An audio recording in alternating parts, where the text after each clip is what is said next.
Rise the Mag. IVRY. What's going on, man? Not much, bro. Let's get it started. Let's start from the beginning. Where you from? Well, I was born in California, Oceanside, California, but I spent my whole life in Louisville, Kentucky. Okay. So that like Louisville, Kentucky is where I'm from. You know what I'm saying? That's where I get. That's where I'm most connected to. You know what I'm saying? For the most part. At what age did you get to Louisville? Like as soon as I was born, we was Okay. out here. You know what I'm saying? Yeah, I for went sure. back and forth. I used to go back every summer, and then I stayed a period of my life, third grade in California, Okay. Los Angeles. But for the most part, like I said, it's mostly here. This home. Yeah, Yeah. for sure. So, what part of Louisville are you from? I mean, if I was to pinpoint a place, I'd probably say Park Hill. That was Park Hill. like the place I spent majority of my life. I've lived there a couple different times. You know what I'm saying? That was the place I guess I feel like I gathered the most friends, and you know what I mean? Like, Yeah. so yeah. What how would you say it was growing up there? I mean, it was a little different because every time I had lived there, it was like it was a period of time in my life where it was like we were preparing for something better. You know what I mean? Like when the times we lived in Park Hill, my mom was more so, you know, this is temporary. We're not going to be here for long. Right. We're just here just so I can get, you know, To the next step. yeah, I just get to the next step. Yeah. So I mean, it was kind of rough, but all of the friends and everybody I was around, you know what I'm saying, they made it a little easier. You know what I mean? Why I didn't have to think so much of it. You know what I mean? Right. So That's cool. And then so like just Louisville, a little bit of California. That's the only places you stayed so far. yeah, Oh, okay. Actually like lived, yeah. okay, that's cool. That's cool, man. So IVRY, Uh-huh. short form for Ivy. Yeah, Right. yeah. You know, just had to put a little spin on it to be like more searchable and stuff like that. For the most part, yeah. I had like struggled with a lot of different names. I think at first I was going by 200, TWOHUNNIT. Okay. Just because my childhood nickname is Two. Okay. And one of my friends called me 200 because I like it just because I was like an adult version of it, like you know what I'm saying. And then, but that was a whole different me, you know what I'm saying. And then like when I had progressed past that, I just went by 200, like you know what I'm saying, because I felt a lot more mature within myself.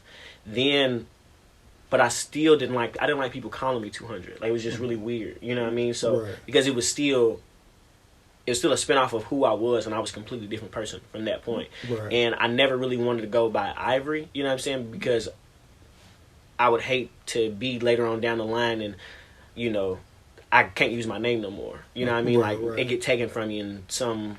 Hopefully that doesn't happen, but you know. Right. So I had went by IV, but I still didn't like people calling me IV. You know what I'm saying? I still wanted to be called my name, and crazy enough, I was working at Foot Action, and I was making a SKU for a shoe, and the color of the shoe was ivory, and it was spelt that way. And I loved the way it looked on paper, and it just felt right. Like it was like the final version of me. Like, you know what I'm saying? Like from this point on, this is like where the foundation is really built and grown from. You know what I mean? So yeah, no, it's raw though. It look like you said, it do look good on paper for sure. yeah.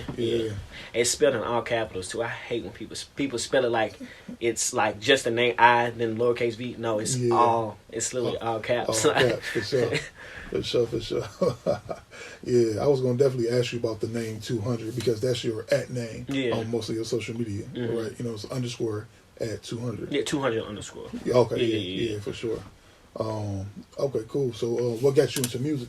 I mean, honestly, like I've been in music pretty much my whole life. Like my dad, he used to rap, and he used to be really good at it. Like a lot of people like really fucked with him, and it's even more crazier because I'm actually stoked I get to say this like on camera. But I think it was like 19. I'm not gonna be able to get the day right, but like my dad like recorded like a song, like you know what I'm saying, for this is a song called I think Don't Stop the Feeling by Y'all Brown the Peoples. Okay. Yeah, and he was like, so basically he was a kid. His friend's dad was a janitor at like a recording studio because he was from California. My dad and my mom, they're both from California. Right. But we had family here. My dad moved here. My dad went back to California, met my mom, and that's how we all came back here. Okay. But so his dad was my dad's friend's dad was working at this at the recording studio, and they're in the booth, they messing around, on the mic, and they think it's completely dark in there, and next thing you know, the lights come on, and they like, all right, so you ready? And he's like, yeah, put the beat on, like, you know what I'm saying? So he did like, he said he wrote something, and then he tried to like read it off the paper, like, you know what I'm saying, and it didn't translate, so it was just like kind of like a halfway written freestyle, and they put it on this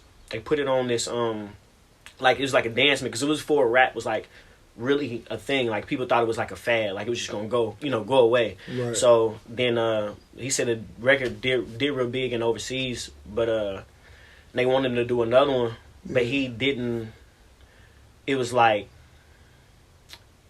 he was already in a messed up situation, and he was like, he didn't want to go from one messed up situation to another one. So, and they wasn't trying to pay him either because, like I said, he's a kid. They don't know what this is about to do, blah, blah, blah. So he was just like, nah, because he was, at that point, there were so many rumors about the music business. And then, him being in California, in the middle of the crack epidemic, it's all this shit going around him. Like, he didn't want to go from one fucked up situation to another. Yeah. But he always rapped. And when I was a kid, we used to freestyle all the time. Like, you know what I'm saying? Like 6 years, I was 6 years old, and I used to ride in the car with him, and we used to rap over beats. Yeah. Like, you know what I'm saying? It's crazy. Wow, that's crazy, bro. So you've been doing this for a minute. Yeah.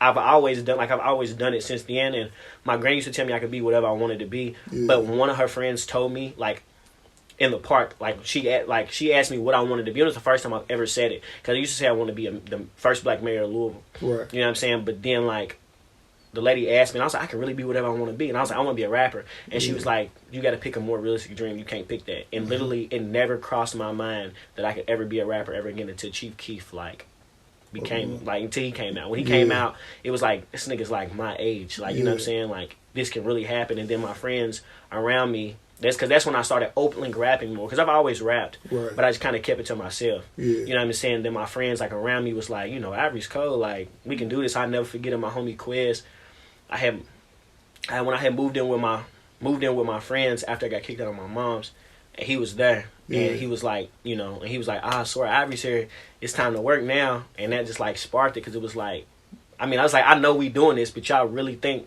I can do this? Like, you know what I'm saying? For real. Yeah. No, that's dope, man. That's dope for sure.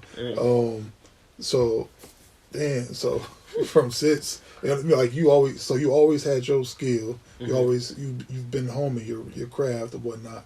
So like, when did you decide to take it like really serious? That's it. From that point, like, I can't really, though. Like I said, when my homie Quez said that, like, it's time to work, like, that was the initial spark, right? Do you know what year that was? That was or like, I think I was like 18. Okay. You know what I mean? And how old are you now? I'm 26. Okay, cool. Yeah. Cool. Yeah. So that was the point where I said, like, I was 18, like, because when he said it, that was the spark it. Yeah. But it was shortly after that. Like, I think I was doing, like, honest to God, I think I was doing some like weird shit, like eating ice cream for breakfast. You know what I'm saying? Like, right. I really remember eating ice cream for breakfast. It was like, I'm eating ice cream for breakfast. If I was at home with my mama, she would tell me to stop this shit. Right. I can do whatever the fuck I want to do. I'm about to be a rapper. Like, that was the thought process. But like, about 18 is when I really, 18 or 19, I want to say, is when I really said, okay, this is what I'm doing. Yeah, that's what's up, bro. Rise the Mag.